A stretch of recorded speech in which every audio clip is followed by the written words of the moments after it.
네, 안녕하세요. 소방안전 관리자 학습 멘토 챕스입니다. 이번에는 공통 범위로서 소방안전 관리자 3급부터 2급, 1급까지 시험에 출제될 수 있는 모의고사 문제풀이 및 기본 개념을 정리하는 영상을 준비했습니다.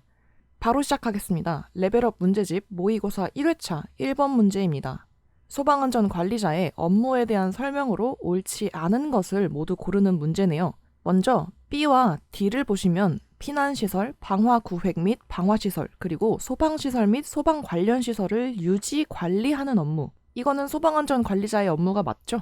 그 다음 A 보시면 소방계획서를 작성하고 그대로 시행하는 것도 당연한데 이 소방계획서 안에는 피난계획이라고 해서 우리 건물의 피난 동선, 이를테면 피난 계단이라던가 시설이 어떻게 되어 있는지, 그리고 피난 안내도 이런 정보도 첨부를 해야 되고 피난 약자를 보조하는 인력들도 지정해서 피난 보조 계획은 어떻게 되는지, 이런 피난에 필요한 사전 계획까지 전부 구성해서 계획서에 담도록 되어 있죠. 그래서 단순히 소방계획이라고 해서 불 나면 불 어떻게 끌 거고 이런 것뿐만이 아니라 피난과 그 이후 대처까지 모두 고려하는 것이 소방계획이고, 그런 전반적인 업무를 담당하는 게 소방안전관리자가 해야 하는 일이라고 했으니까 A도 맞는 설명이 되겠습니다. 그러면 C를 볼게요. 관계인을 대상으로 화기 취급 관련 훈련 및 교육을 진행한다. 이거 꽤 그럴싸해 보이지만 잘못된 설명인데요. 왜냐하면 화기 취급 시 그게 안전하게 진행될 수 있도록 감독하는 건 소방안전관리자의 업무에 해당하지만 소유자부터 시작해서 입주민들 다 불러가지고 화기를 다룰 때 주의사항이나 사용법 그런 것까지 소방안전관리자가 교육을 하진 않죠.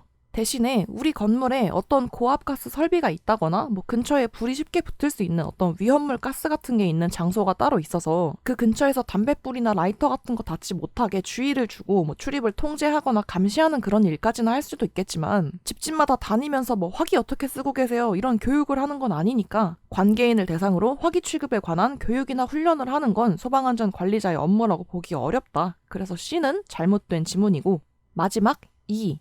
자위소방대를 운영하고 교육하는 업무까지만 해당하고 조직을 구성하는 건 업무에 포함이 안 된다. 이것도 틀린 말이죠. 초기 대응 체계부터 해서 자위소방대 조직도를 구성하는 거. 그래서 그 각자가 자신이 맡은 역할이 뭔지도 알고 있어야 하고, 만약에 그 인원 편성에 변동이 생기면 그것까지 반영해서 협의를 통해 조직을 구성하는 것 또한 소방안전관리자가 해야 하는 업무에 포함되니까 이도 잘못된 지문이 되겠습니다. 따라서 옳지 않은 것만 골라내라고 했으니까 C와 E를 고르시면 되겠습니다. 이렇게 지문을 하나씩 다 읽어보고 체크해야 되는 이런 문제들은 읽으면서 옆에 OX를 체크해놓고 마지막에 질문을 한 번 더 확인해서 이게 옳은 걸 고르라는 건지 옳지 않은 걸 고르라는 건지 꼭 확인하신 다음 그 조건에 맞는 걸 체크해보셔야 실수를 줄일 수 있겠죠. 그 다음 4번 문제, 소방안전관리 보조자를 두어야 하는 대상물이 아닌 것을 고르는 문제예요. 소방안전관리 보조자를 두는 대상물 조건은 300세대 이상인 아파트 또는 15,000제곱 이상인 특정 소방 대상물 이렇게 있었죠. 그래서 각각 초과되는 300세대 또는 15,000제곱마다 한 명씩 추가로 선임해야 된다는 내용이 있었는데 이거는 조금 이따 다시 설명하기로 하고, 이 외에도 공동주택 기숙사, 의료시설, 노유자시설, 수련시설 및 숙박시설은 보조자 1명을 선임해야 하는 대상물인데 이때 제외되는 경우가 있었어요. 숙박시설인데 그 숙박시설로 사용되는 바닥 면적의 총합이 1,500제곱 미만이고 관계인이 24시간 상시 근무하는 곳이면 보조자를 선임하지 않아도 된다고 했어요. 그러니까 여관이나 작은 모텔처럼 숙박시설인데 그 바닥 면적의 총합이 1,500이 안 되고 종일 상주하는 근무자가 있으면 이런 곳은 그 한 명이 예의주시할 수 있다고 판단해서 굳이 보조자까지 두지는 않아도 된다고 열애를 시켜준 거죠. 자, 그럼 여기까지 보고 보기를 볼게요. 기억에 바로 나오죠? 관계인이 24시간 상주하는 숙박시설. 사실 이렇게만 있으면 조건에 완전히 부합하지는 않지만 이제 가장 중요한 핵심 키워드 기본 개념을 잡기 위해 이 조건만 붙였는데, 보조자 선임 대상물에서 작은 숙박시설 1,500 미만인데 그때 상주 근무자가 있는 곳, 이렇게 핵심만 기억을 같이 해주시면 좋을 것 같습니다. 그래서 기억은 보조자를 두어야 하는 대상물에서 예외된다고 보고요. 니은의 노유자시설, 미음의 공동주택 기숙사는 보조자 선임 대상물이 맞죠. 그리고 300세대 이상의 아파트도 보조자 선임 대상이니까 D급도 맞고, 연면적 15,000제곱 이상인 특정 소방 대상물도 보조자 선임 대상이니까 리을도 맞다. 그래서 예외 조건은 기억, 관계인이 24시간 상시 근무하는 숙박시설은 보조자 선임 예외 조건이고, 여기서 추가로 이때 면적이 1,500제곱 미만인 작은 곳이어야 한다는 것도 같이 기억해 주시면 되겠습니다. 자, 여기서 300세대 이상의 아파트 그리고 연면적 15,000 이상인 특정소방 대상물은 보조자를 한 명만 선임하는 게 아니라 그 세대나 면적이 기준을 초과할 때마다 추가로 계속 선임해야 됐었죠. 그거를 한번 정리해 볼 텐데 이 기준이 명확하지가 않아서 제가 자료를 찾던 중에 어떤 지역의 관할 소방서에서 공고한 자료와 다른 시험에서도 이 행정기준을 해석하는 방식이 동일한 계산법을 적용하고 있어서 그 자료를 토대로 정리를 해드릴게요. 우선 아파트의 경우에 300세대 이상이면 소방안전관리자 외에도 보조자를 선임해야 하는 대상이 되죠. 그러면 이상이니까 300세대도 포함이 되는 거예요. 그래서 보조자 선임 대상인 아파트는 300세대부터 시작을 하는데요. 이때 초과되는 300세대마다 한 명을 추가로 선임해야 한대요. 그래서 300부터 헤아려 보면 599세대까지가 300세대가 되고요. 600세대부터 899세대까지가 초과된 300세대가 됩니다. 이해가 되시죠? 그래서 표로 정리하면 이렇게 되는데 보조자를 선임해야 하는 대상이 되는 시점 자체가 300세대의 아파트를 포함하기 때문에 초과되는 300세대를 헤아릴 때는 300부터 599세대, 600부터 899세대, 900부터 1199세대 이런 식으로 진행이 돼서 이때마다 보조자가 한 명씩 추가 선임이 되는 거죠.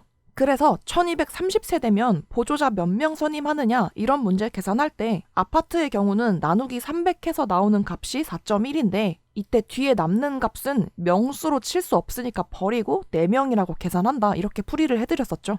이 계산법을 적용하면 1200세대부터 1499세대까지가 보조자 선임 4명이 적용되니까 그 계산이 맞죠. 보조자 4명을 선임하게 된다. 마찬가지로 특정 소방 대상물의 경우도 동일합니다. 15,000 이상일 때부터 헤아려서 초과되는 15,000이면 면적 기준이 이렇게 적용되니까 이것도 마찬가지로 나누기 15,000 해보시면 이 계산값이 나올 거예요. 그래서 이 내용도 추가로 짚어드렸고요. 넘어가서 8번의 소방안전관리자 및 보조자 선임에 대한 내용으로 틀린 것을 고르는 문제입니다. 다른 건 다 아는 얘기예요. 1번에 뭐 현황표에 들어가는 거 관리자의 이름, 연락처, 선임일자 포함해서 명시해야 되고 단 이때 뭐 시험 합격한 날짜나 수료일자 이런 거는 명시해야 되는 사항이 아닌 거 함정 나올 수 있다는 것도 체크했죠. 그 다음 3번, 4번에 선임은 30일 내, 선임하고서 신고는 14일 내 이것도 다 알고 있는 내용이에요. 그래서 그 선임 신고는 관할 소방서장에게 해야 한다는 것도 체크. 자, 그래서 2번을 보면요. 이 선임을 해야 되는데 선임해야 되는 기간 안에 소방안전관리자 시험이나 강습교육이 없어서 어쩔 수 없이 그 선임을 조금만 늦춰주세요 하고 선임 연기 신청을 하는 내용이 써져 있는데 이 선임 연기라는 것도요. 비교적 작은 건물인 2, 3급 소방대상물에서나 가능한 얘기라는 게 핵심입니다. 1급이나 특급은 건물도 크고 그만큼 수용하는 인원이나 유동인구가 많을 텐데 거기 필요한 관리자나 보조자를 선임하는 걸 미뤄줄 수가 없다는 거예요. 그래서 시험이나 강습이 그 선임해야 하는 기간에 없어서 조금만 늦춰주세요 하는 선임 연기 신청도 좀 쪼매난 2, 3급만 가능한 거지 특급이나 1급은 선임 연기 신청이 애초에 안 되기 때문에 2번이 오답이 됩니다. 그 다음 쭉 넘어가서 37번에 화재 대응 및 피난 방법인데 이게 다 상식적인 것들이라고 생각해서 쉽게 넘어갈 수 있어요. 근데 여기서 함정에 빠질 수 있는 게 있어서 그거 하나만 짚고 넘어갈게요. 2번 보시면 지적장애인의 피난을 보조할 때는 공황에 빠지지 않도록 신속하고 정확하게 도움을 주러 왔음을 밝히고 보조를 한다 이렇게 써져 있는데 이건 잘못된 방법입니다. 왜냐면 우리가 보통 신속하고 정확하게 피난 보조 하면 잘못된 게 없어 보이지만 지적장애인의 경우에는 이 상황을 받아들이는 속도가 비장애인인 성인들과는 차이가 있을 수 있겠죠. 그러니까 신속하게 설명하거나 막 사무적이고 정확한 그런 딱딱한 말투로 설명하면 안 되고 차분하고 느린 어조로 인격을 고려한 친절한 말투를 사용해서 이 상황을 전달해야 한다고 합니다. 상대방이 받아들일 수 있도록 속도를 맞춰주는 게 핵심인 거죠. 그래서 이 부분이 비장애인의 입장에서 생각하면 신속 정확한 게 맞지 않나 싶지만 지적장애인의 경우라면 차분하고 느린 어조로 상황을 전달해야 한다는 걸 기억하고 넘어가겠습니다. 쭉 넘어가서 2회차 17번 문제인데 가연물의 구비 조건 보겠습니다. 가연물이 되게 좋은 애들, 불이 잘 붙는 애들 얘기하는 건데요. 1번에 활성화 에너지는 작아야 좋습니다.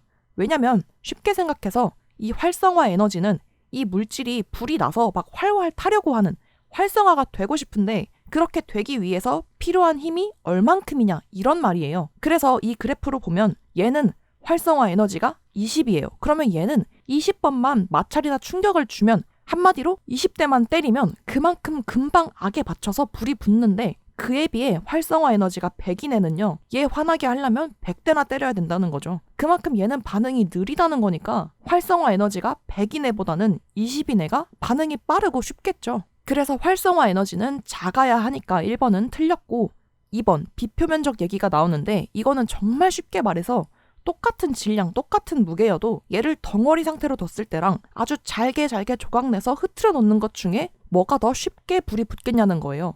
그러면 보세요. 이 덩어리를 이 상태로 뒀을 때랑 얘 똑같은 애를 조각조각 내서 흩뿌려 놨을 때 면적이 누가 더 크죠?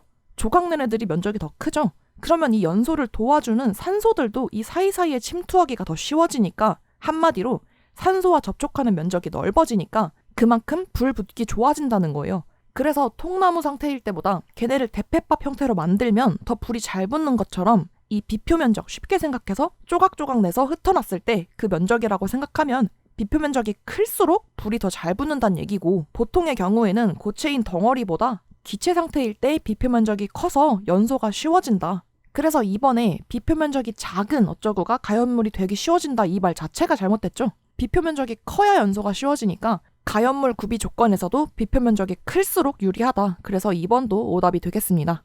3번, 열 전도도는 열이 뜨거운 곳에서 차가운 곳으로 자꾸 이동하려고 하는 성질. 그 성질이 강하면 그만큼 열이 모여있지를 못하고 자꾸 딴 데로 가버리니까 불이 붙기도 어려워지겠죠. 그래서 열 전도도가 작아야 열을 자꾸 딴 데다 안 보내고 품고 있어서 열의 축적이 용이해질 테고, 그러면 이미 열받아 있는 상태니까 불 붙기도 더 쉬워지겠다. 그래서 3번이 옳은 말이고, 4번은 질소가 지연성 가스라고 한 것부터가 잘못됐어요. 왜냐면 질소는 소고기 사줄게 하고 열불 안 나게 자꾸 열을 뺏어가는 흡열 반응한다고 했으니까 얘랑 친하면 불이 잘 안 붙는다고 했죠. 그래서 불이 잘 붙는 가연물이 되려면 질소랑 친할 게 아니라 산소나 염소, 이런 지연성 가스 또는 조연성 가스라고 하는 연소를 도와주고 지탱해주는 산소, 염소랑 친해야 한다. 그래서 4번은 오답이 되겠습니다.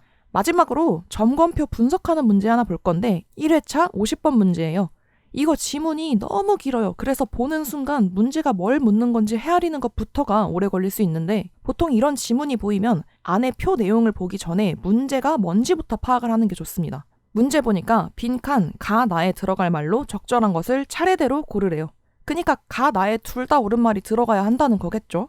문제는 의외로 심플해요. 그래서 가가 어딨나 찾아보니까 소방시설 등 점검 결과 부분에서 소방시설의 점검 결과 칸에 뭐가 들어가느냐가 가인데, 우리 점검 결과에 들어가는 건 한눈에 딱 보여야 되니까 OX 아니면 해당 없는 건 짝대기 이렇게 적는 거였죠. 그래서 밑에도 다른 애들은 해당이 없거나 자동화재 탐지 설비는 아무 문제가 없었다고 동그라미를 쳐놨어요. 그럼 우리는 이 소화 설비에 해당하는 것들이 문제가 있었는지 없었는지를 보면 될 텐데, 바로 아래쪽에 소화기구의 점검표가 있네요. 그래서 보니까 배치거리 적합 여부가 X라고 되어 있어요. 이 말은 소형 소화기의 경우에는 보행거리 20m 이내로 배치를 했었어야 되는데 이 거리를 지키지 않고 배치를 해놔서 상태가 불량했다고 X를 체크해 둔 거예요. 그러면 소화기도 소화 설비 중에 하나니까 일단 이 자체로 전체 점검 결과도 X가 되는 거예요. 하나라도 문제가 있었다. 그래서 그 세부 내역이 이거였다 라고 따로 첨부를 해놓는 거죠. 그럼 가는 X가 되겠고, 나는 어디 있나 보니까 그 분량 세부 사항이 뭐였는지 적으라는 거네요. 그러면 그 내용 그대로 쓰면 되겠죠. 소형 소화기를 보행거리 20m 이내로 했어야 되는데 그 배치거리를 초과해서 놓여 있었다. 그걸 지키지 않아서 상태가 불량이었다. 그런 내용을 적으면 되니까 그 내용에 적합한 건 4번이 되겠습니다. 자, 이렇게 레벨업 문제집 모의고사 공략은 이 정도로 짚어봤는데, 레벨업 문제집에는 지금 짚어드린 것보다 더 어려운 문제들, 함정이 설치된 아리까리한 문제들이 수록되어 있는데, 대신 해설집을 통해서 충분히 체크해보실 수 있도록 정리를 잘 해두었으니까 같이 포함되어 있는 OMR 카드를 통해 마킹 시간 연습도 해보시고 OX 문제로 총 개념 정리까지 한 번에 복습해보시는 것도 좋을 것 같습니다. 이번에 새로운 기능을 통해서 영상 아래쪽에 문제집 링크로 바로 연결될 수 있도록 설정을 해봤는데, 궁금하신 점은 해당 페이지에서 확인해보실 수 있고요. 교재와 관련해서 궁금한 점은 네이버 카페 챕스랜드 소방안전 관리자에서 질문 주시면 확인하고 피드백 드리고 있으니까 합격 후기와 시험 정보도 많이 얻어가셨으면 좋겠습니다. 네, 그럼 영상 봐주셔서 감사드리고 도움이 되셨다면 구독과 좋아요 한 번씩 부탁드리겠습니다. 감사합니다.